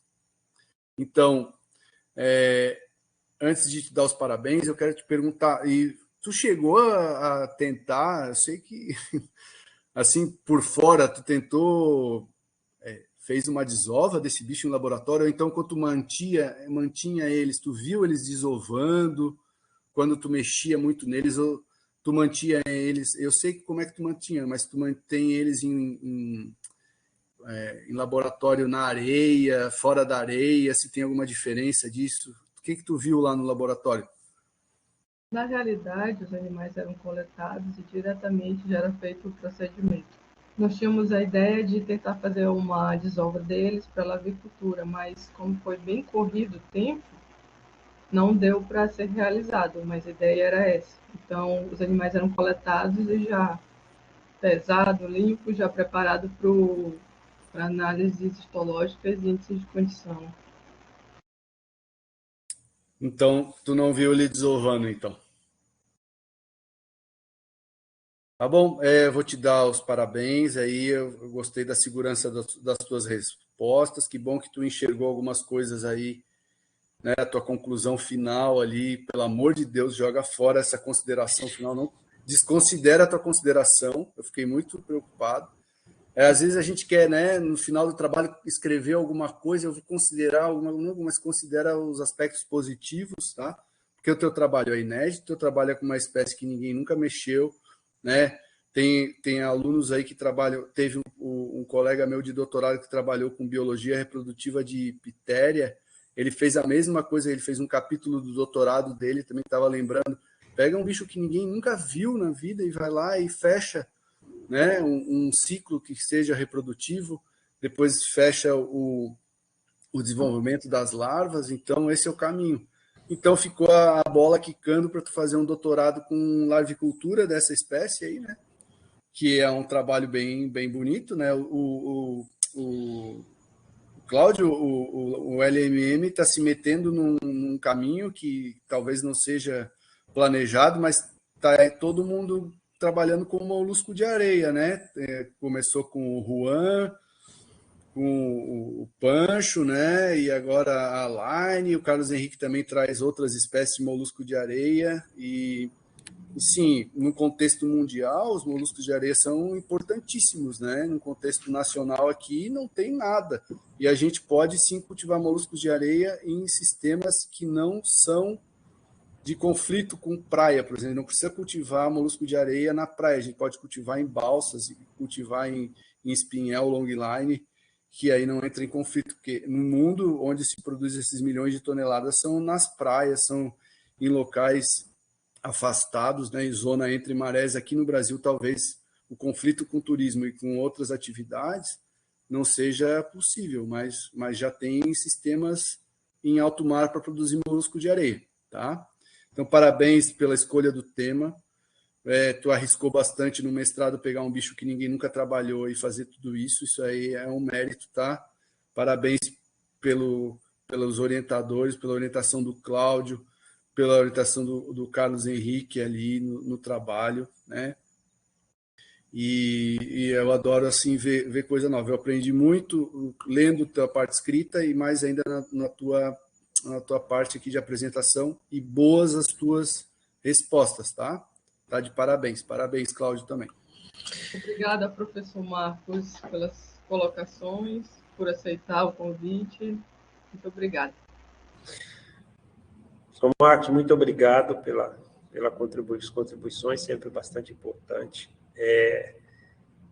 A Simone já tinha falado, eu acabei esquecendo da dissertação, que tem uma dissertação no norte, né, no nordeste, com a espécie.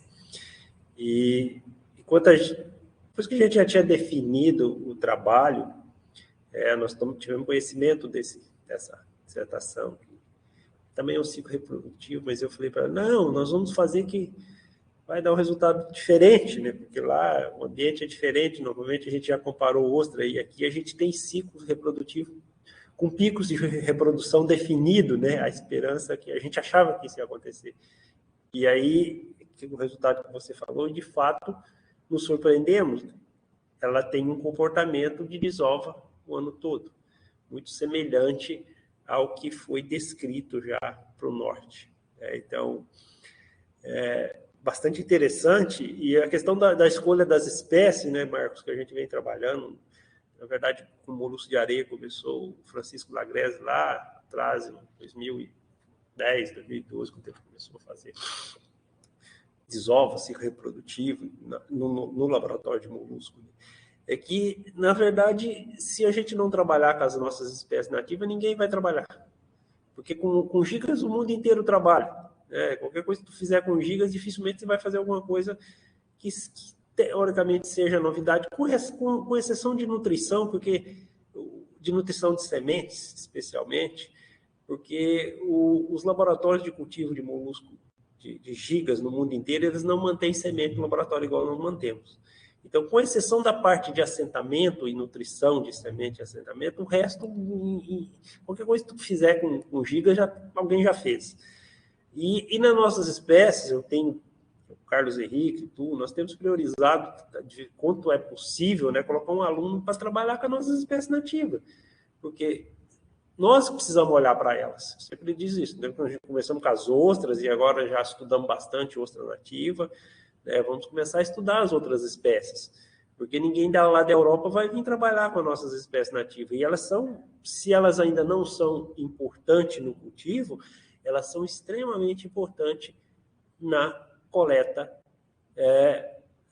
no ambiente, né? Na subsistência de muitas famílias. E essa espécie, ela é muito importante, assim como o berbigão, entre outras espécies. E quando tu faz ciclo reprodutivo, a gente não está pensando só em cultivo, nós estamos pensando em conservação de bancos de espécies. Como é que a espécie reproduz? Então, esses trabalhos são básicos, né, de ciência básica, que são bastante importantes. Acho que a Line fez um ótimo trabalho. E aí eu falei tudo isso para resumir a questão da amostragem que tu perguntou, né? Tem uma questão que a população não é muito grande no sul, né? Ela já está no limite extremo da ocorrência. Não sei se ela corre muito mais para o sul, a gente não tem registro da espécie. Então, os bancos já não são muito grandes. E aí, né, a gente acabou, em alguns momentos, não tendo capacidade realmente de achar a espécie no local de coleta. Pode ser que ela esteja movimentando. Então, a gente... E nesses momentos, a gente fez um esforço grande de ir nos catadores, porque às vezes ela vem junto com o berbigão, né? O pessoal que cata berbigão coleta ela junto, e nesses meses, nem mesmo junto com a coleta de berbigão, que é muito mais intensa, né? Na ilha, nós nos encontramos. Então, tem bastante coisa, né, novas para se investigar. Mas muito obrigado pelas colocações. Tá? Muito bem. Então, eu vou fazer uma pergunta para o Marcos, para a Simone. Simone, está aí? Se não tiver mudança no título, não havendo mudança no título, nós podemos fazer a reunião à parte para a gente deliberar sobre o trabalho da live. O título está adequado? Cláudio, Tá bom. considerando que tem esse trabalho no norte, talvez especificar da região sul, né, para diferenciar do trabalho, né, porque fica muito amplo, né, é uma coisa, acho que talvez regionalizar, né, colocar que é no sul, talvez fosse interessante. Tá, aí deixa eu achar aqui a ata, aí ficaria... Acrescentaria só no final, na região sul do Brasil, isso? Ou na região sul, pode ser região sul ou Santa Catarina, não sei, região sul é melhor, porque não é Santa Catarina, é Florianópolis, né, então...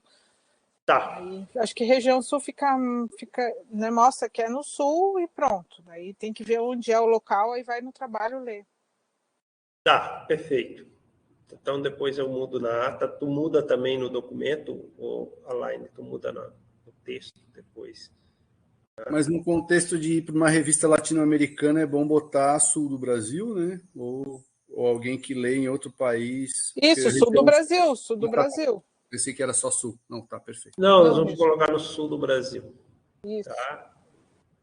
E aí, perfeito. Definido isso, então eu vou pedir para a Aline ficar com o pessoal aí, né? A Simone e o Marcos. Eu vou fazer uma... Eu queria um... Na verdade, eu ia testar uma, mas eu já testei muita coisa hoje na, na apresentação da Line e nada deu certo, desde a sala aqui que não deu muito certo, porque dá para criar um subgrupo dentro desse grupo aqui para deliberar, não precisa fazer uma ligação ou fazer... Mas eu descobri que dá para fazer isso essa semana, mas não testei ainda, então não vou testar, que pode ter que der errado, então eu vou pedir que vocês atendam a ligação que eu vou fazer, tá? E para a gente deliberar, mantenham a câmera e o microfone de vocês aqui no sistema fechado para que a gente possa deliberar. E a Line vai conversando com os convidados dela ali, já marca onde qual que é a pizzaria que ela deixou paga a pizza para a gente comer hoje à noite, já deixa tudo acertadinho aí que eu já volto, tá?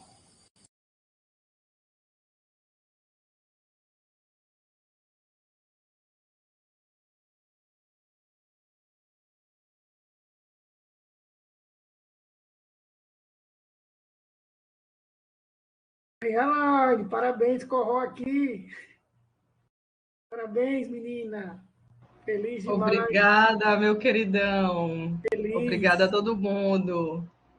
Muito boa a apresentação. Ai, meu Deus, acabou. Estava nervosa. Imagino o alívio, né? E a satisfação que é um momento tão especial na vida da pessoa. Parabéns, viu? Parabéns mesmo. Obrigada, meu amigo.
Elaine, pessoal.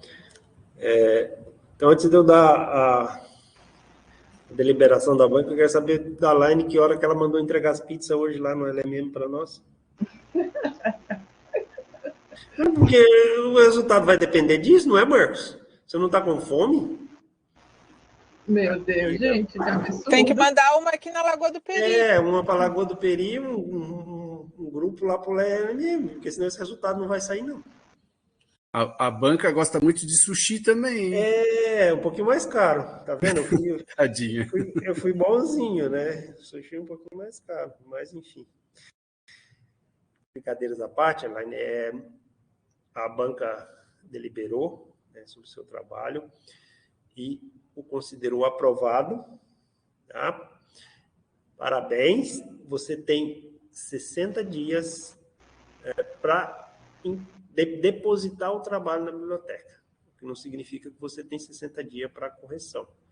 Ele precisa ser encaminhado para a Secretaria da Pós-Graduação com, no mínimo, 15 dias de antecedência à data limite de 60 dias, tá?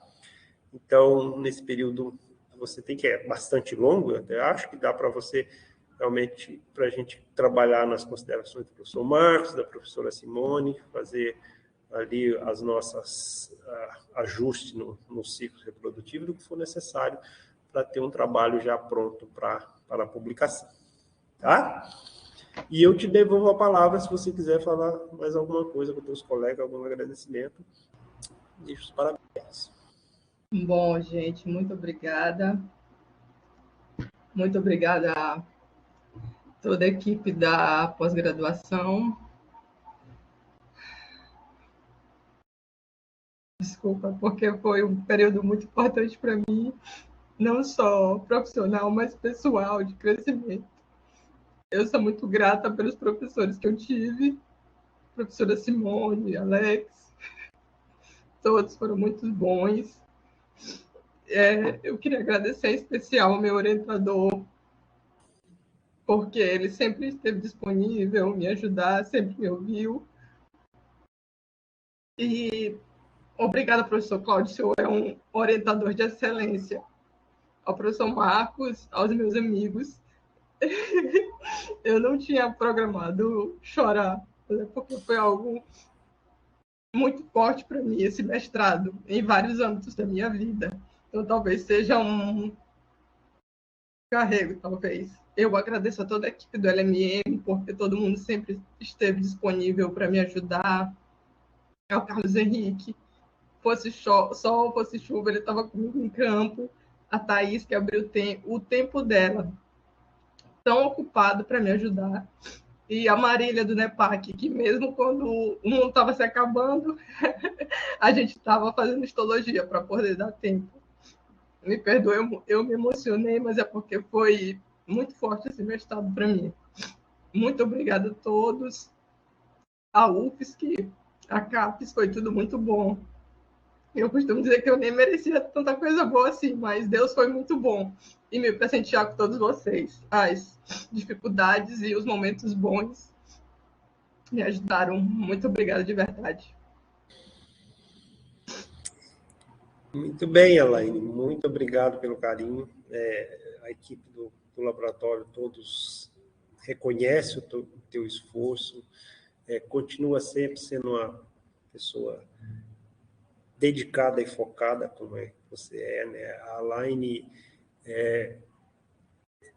eu costumo brigar porque às vezes eu não lembro de ter orientado a Elaine, porque ela não deu trabalho nenhum, né, durante o período do mestrado dela. Ela sempre trazia todas as coisas resolvidas. Então, às vezes, hoje eu ainda estava comentando, a Elaine passou tão rápido pelo laboratório que parece que ela não foi uma orientada, ela não trouxe, ela não deu trabalho no laboratório. Realmente, ela é muito focada, ela tem muita responsabilidade no trabalho dela, está de parabéns, né? Continua assim, fez um ótimo trabalho. Se quiser voltar um dia para trabalhar com a gente, seja bem-vinda. E eu desejo realmente sucesso para você na tua carreira profissional, né? E o que a gente faz, na verdade, graduação, na pós-graduação, é formar recurso humano. Hoje você sai, quando você vai para o mercado de trabalho, você tem uma outra formação. E eu acho que a sua formação de mestre foi muito boa, né? Assim como o grupo contribuiu muito para você, você contribuiu muito para o grupo também. Então, essa troca é bastante importante. O aluno, os técnicos do laboratório, os professores. Parabéns, Alain. Obrigada. Por hoje é só. Não, eu vou querer chorar mais. Melhor não. Perfeito. Então, eu vou oficialmente encerrar a sessão de avaliação do trabalho da Aline, e nesse momento eu vou parar a gravação. Se alguma outra pessoa, algum outro aluno quiser falar alguma coisa, ter a palavra aí, por favor, fique à vontade. Então, eu vou parar a gravação. Muito obrigado, Marcos, muito obrigado, Simone, e todos os presentes.